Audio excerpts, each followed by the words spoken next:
The following talk was given on October 17, 1978. The talk was given in Landbridge Pavilion at the Mountain of Attention Sanctuary in response to a devotee's question.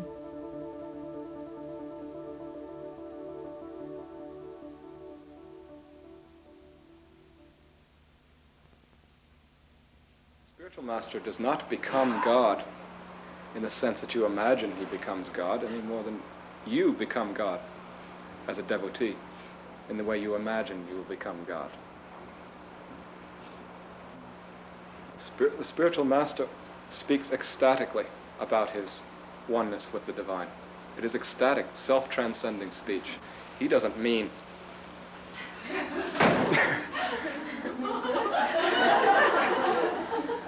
me is God. You see, that's absurd. Of course not. And those who play at being spiritual master, you see, and basically looking for devotion toward their independent existence, are liars. They are idols of the people.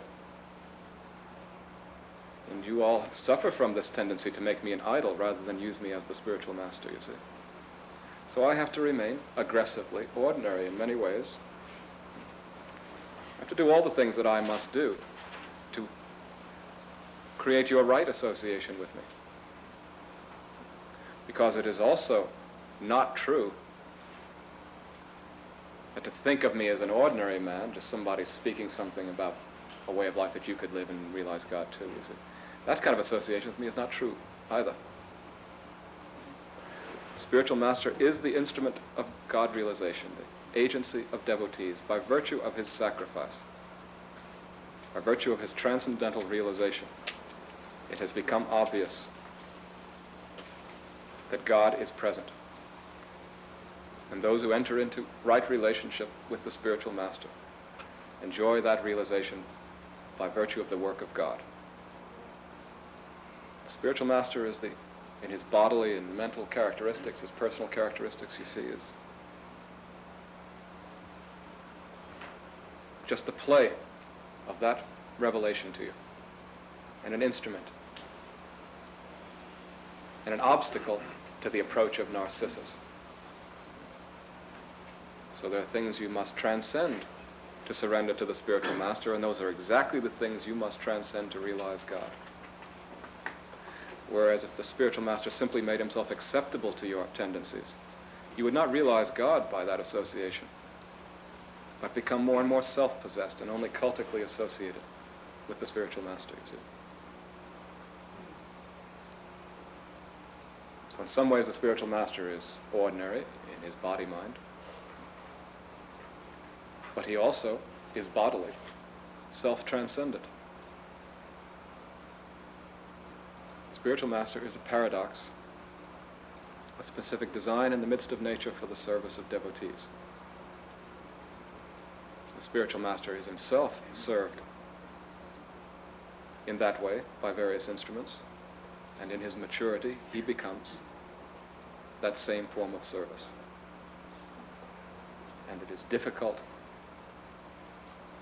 to live in that company, to surrender in that company. And the spiritual master has himself done such service, surrendered in just that way. We are served by those who prevent the most profound obstacles to our surrender.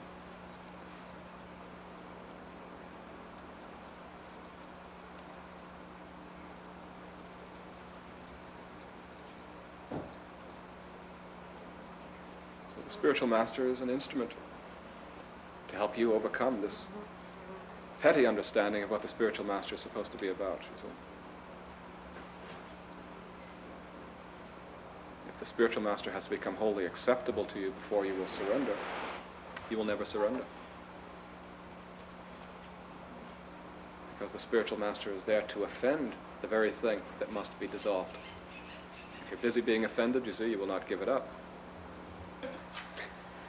So everyone who has been present in the function of spiritual master in human time has had his particular qualities, his particular history, his particular play, you see. He's been brought into being for use in a particular time and place, to be of service to individuals, alive, living, real people, possessed in various specific kinds of ways in a specific time and place. Also in other ways, he's intended to be useful at the level of eternity and forever and for all times and places.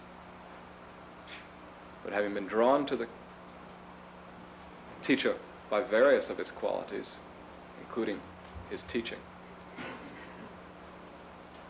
spending time in that company, one realizes his true presence. When one begins to intuit that, then one becomes rightly attached to the spiritual master. And gives up all of the demands for certain kinds of elegance, all the reactions to certain kinds of inelegance, whatever the personal qualities you see that you originally demanded are set aside, are surrendered. And that is how you become purified. Ultimately, it doesn't make any difference whatsoever what the spiritual master does, how he seems, how he talks, you see. Because that is simply the body mind. It is simply the instrument of his service. You must realize the condition in which the spiritual master exists. You must come into communion with his presence, which he truly is. This body mind is garbage. It will disappear. Do you think this realization of which I speak is dependent on the continuation of this body mind? It is about the transcendence of this body mind, very ordinary body mind, born on Long Island.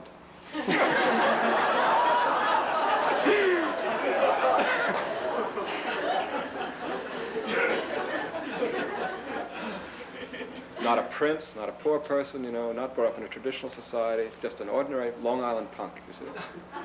And all of that struggling of being an American and all the rest of the nonsense that I've lived through, you see. Well, this body mind reflects all of that. What is pure about it is not those things, but the realization. The form of the spiritual master in truth is that which you must contact, and that form is not ultimately separated from God. It is that disposition in which the spiritual master speaks ecstatically. Apart from that, he throws this body mind away.